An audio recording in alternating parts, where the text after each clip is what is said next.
नमस्कार शेतकरी मित्रांनो, PM किसान सन्मान निधी योजनेचा पुढील 23वा हप्ता नेमका कधी येणार? नमो शेतकरीचा पुढील हप्ता खात्यात कधी जमा होणार?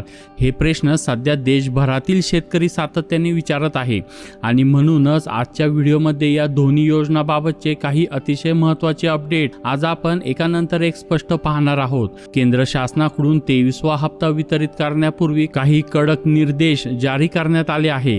हे निर्देश पाळले नाही तर हजारो शेतकरी यंदाच्या हप्त्यापासून थेट वंचित राहणार आहेत. आता सर्वात महत्त्वाचा मुद्दा, PM किसान योजनेअंतर्गत eKYC पूर्ण करणे बंधनकारक करण्यात आले आहे. यासाठी PM किसान ॲपवर फेस ऑथेंटिकेशनद्वारे eKYC करण्याचे आवाहन करण्यात आले आहे.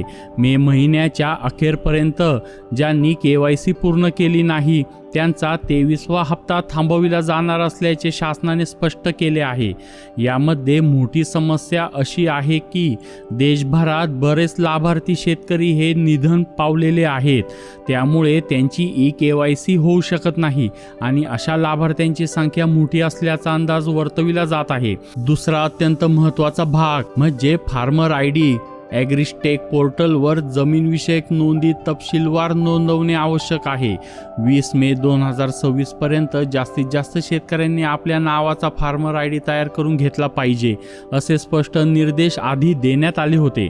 परंतु प्रत्यक्ष स्थिती पाहिली तर देशभरातील लाखो शेतकऱ्यांचे ॲग्रिस्टॉक फार्मर ID अजूनही तयार झालेले नाहीत. 22वा हप्ता शासनाने कन्सेशनल पद्धतीने दिला, पण आता 23वा हप्ता फक्त फार्मर ID जनरेट झालेल्या शेतकऱ्यांनाच मिळणार असल्याची अधिकृत माहिती समोर येत आहे.